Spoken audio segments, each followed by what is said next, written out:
नमस्कार मित्रों, मैं शशांक और आज से हम प्रारंभ करेंगे गरुड़ पुराण का पाठ। इसी के साथ पहला अध्याय प्रारंभ करते हैं।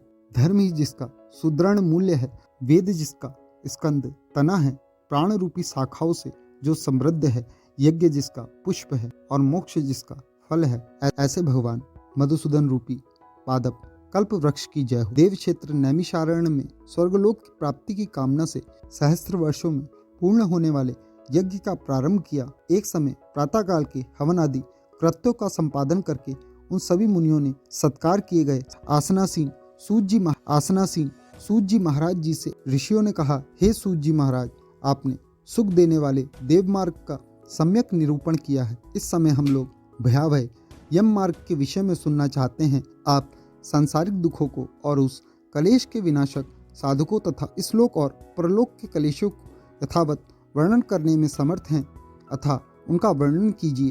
सूत जी बोले, हे मुनियों, आप लोग सुनो। मैं अत्यंत दुर्गम यम मार्ग के विषय में कहता हूँ, जो पुण्यात्मा जनों के लिए सुखद और पापियों के लिए दुखद है। गरुड़ जी के पूछने पर भगवान विष्णु ने उनसे जैसा कहा था, मैं उसी प्रकार आप लोगों के संदेह की निवृत्ति के लिए कहूँगा। किसी समय वैकुंठ में सुखपूर्वक विराजमान परम गुरु श्रीहरि से विंता पुत्र गरुड़ जी ने विनय से झुककर पूछा। गरुड़ जी ने कहा, हे देव, आपने भक्ति मार्ग का अनेक प्रकार से मेरे समक्ष वर्णन किया है और भक्ति को प्राप्त होने वाली उत्तम गति के विषय में भी कहा है। अब हम भयंकर यम मार्ग के विषय में सुनना चाहते हैं। हमने सुना है कि आपकी भक्ति से विमुख प्राणी वही नरक में जाता है। भगवान का नाम सुगमता पूर्वक लिया जा सकता है। जीवा प्राणी के अपने वश में है तो भी लोग नरक को जाते हैं। ऐसे अधम मनुष्यों को बार बार धिक्कार है। इसलिए हे भगवान, पापियों को जो गति प्राप्त होती है तथा यम मार्ग में जैसे वो अनेक प्रकार के दुख प्राप्त करते हैं, उसे आप मुझसे कहिए। हे ताक्षार्य, जो प्राणी सदा पाप परायण है, दया और धर्म से रहित है, जो दुष्ट लोगों की संगति में रहते हैं, सत्शास्त्र और सत्संगति से विमुख हैं, जो अपने को स्वयं प्रतिष्ठित मानते हैं, अहंकारी हैं तथा धन और मन के मद में चूर हैं, आसुरी शक्तियों को प्राप्त हैं तथा देवी संपत्ति से रहित हैं, जिनका चित्त अनेक विषयों में असत्य होने से भ्रंत, जो मोह के जाल में फंसे हैं और कामनाओं को भोगने में ही लगे हैं, ऐसे व्यक्ति अपवित्र नरक में गिरते हैं। जो लोग ज्ञानशील हैं वो परम गति को प्राप्त होते हैं। पापी मनुष्य दुख पूर्वक यम यातनाएं प्राप्त करते हैं। पापियों को इस लोक में जैसे दुखों की प्राप्ति होती है और मृत्यु के पश्चात वो जैसी यातनाओं को प्राप्त होते हैं, उसे सुनो। यथोपर्जित पुण्य और पापों के फलों को पूर्व में भोगकर कर्म के संबंधों में उसे कई शारीरिक रोग हो जाते हैं। आदि मानसिक रोग और व्याधि शारीरिक रोग से युक्त तथा जीवन धारण करने की आशा से उत्कंठित उस व्यक्ति की जानकारी के बिना ही सर्प की भांति बलवान काल उसके समीप आ पहुंचता है। उस मृत्यु की संप्राप्ति की स्थिति में भी उसे वैराग्य नहीं होता। उसने जिसका भारण पोषण किया था उसके द्वारा उसका भारण पोषण होता है। वृद्धावस्था के कारण विकृत रूप वाला और मारण विमुख वह व्यक्ति घर में अवमान पूर्वक दी हुई वस्तुओं को कुत्ते की भांति खाता हुआ जीवन व्यतीत करता है। वह रोगी हो जाता है और उसे कई तरह के रोग हो जाते हैं और उसका आहार तथा उसकी सभी चेष्टाएं कम हो जाती हैं।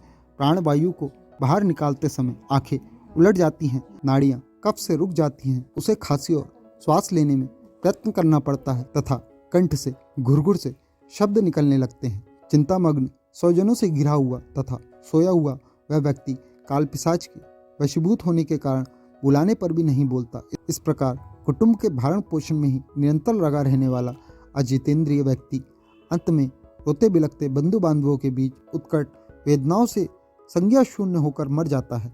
हे गरुण, उस अंतिम क्षणों में प्राणी को व्यापक दिव्य दृष्टि प्राप्त हो जाती है, जिससे वह लोक परलोक को एकत्र देखने लगता है। अतः चकित होकर वह कुछ भी कहना नहीं चाहता। यमदूतों के समीप आने पर सभी इंद्रियां विकल्प हो जाती हैं, चेतनाएं जड़ीभूत हो जाती हैं और प्राण चलयमान हो। आतुरकाल में प्राणवायु के अपने स्थान से चल देने पर एक क्षण भी एक कल्प के समान प्रतीत होता है और 100 बिच्छुओं के डंक मारने से जैसी पीड़ा होती है, वैसी पीड़ा का उस समय उसे अनुभव होने लगता है। वह मरणासन्न व्यक्ति फैन उगलने लगता है और उसका मुख लार से भर। पापीजनों की प्राणवायु अधोद्वार गुर्दा मार्ग से निकलती है। उस समय दोनों हाथों में पाशा और दंड धारण किए नग्न दांतों को कटकटाते हुए क्रोधपूर्व नेत्र वाले यम के 2 भयंकर दूत समीप में आते हैं।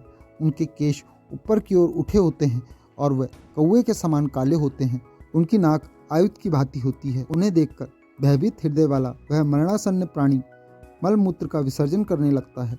अपने पंचभौतिक शरीर से हाय हाय करता हुआ निकलता हुआ तथा यमदूतों के द्वारा यातना देह से ठक करके गले में बलपूर्वक पाशे से बांधकर सुदूर यम मार्ग पर यातनाओं के लिए उसी प्रकार से ले जाया जाता है जिस प्रकार राजपुरुष दंडनीय अपराधी ले जाते हैं।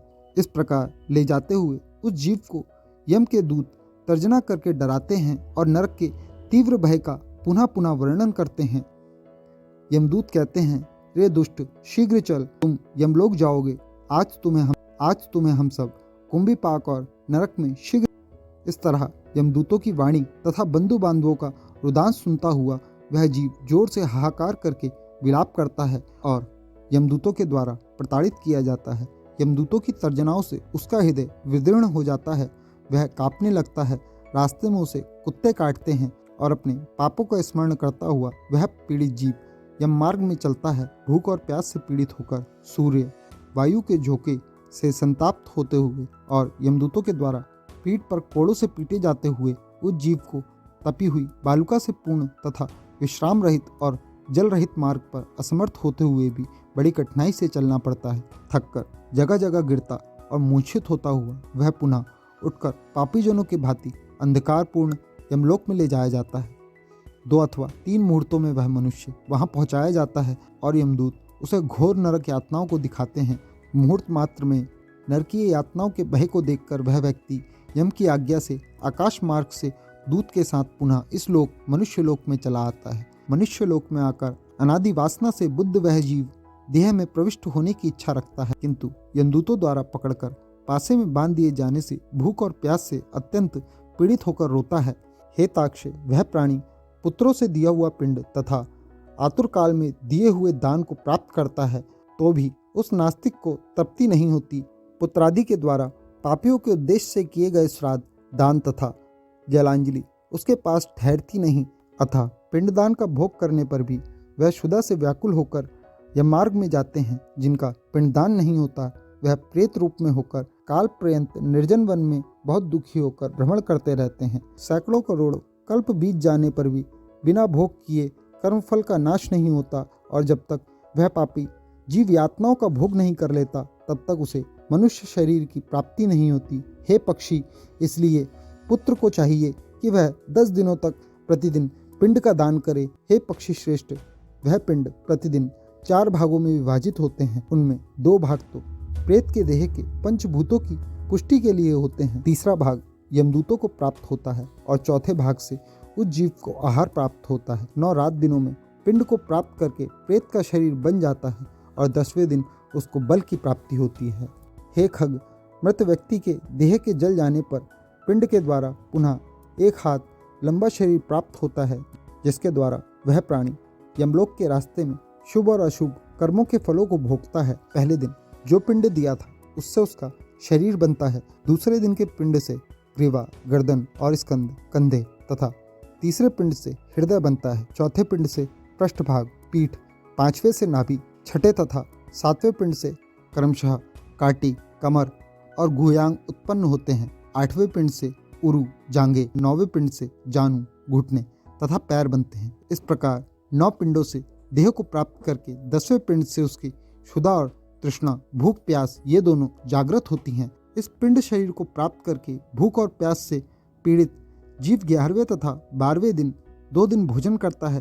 13वें दिन यमदूतों के द्वारा बंदी की तरह बंधा हुआ वह प्राणी अकेला उस यम मार्ग में जाता है। हे खग, यम मार्ग में मिलने वाली वह त्राणी को छोड़कर यमलोक के मार्ग की दूरी का प्रमाण 86,000 योजन है। वहाँ प्रेत प्रतिदिन रात दिन में 247 योजन चलते हैं। मार्ग में आए इन 16 पुरों अर्थात नगरों को पार करके पतकी व्यक्ति धर्मराज के भवन में जाता है। पहला सौम्यपुर, दूसरा सौरीपुर, तीसरा नागेंद्र भवन, चौथा गंधर्वपुर, 5वां शैलागम, छठा क्रौंचपुर, 7वां क्रूरपुर, 8वां विचित्र भवन, 9वां भापतपुर, 10वां दुखदपुर, 11वां नानाक्रंदपुर, 12वां सुतप्त भवन, 13वां रौद्रपुर, 14वां पयोवर्षणपुर, 15वां शीताड्यपुर, 16वां बहुभीतिपुर को पार करके इसके आगे यमपुरी में धर्मराज का भवन स्थित है।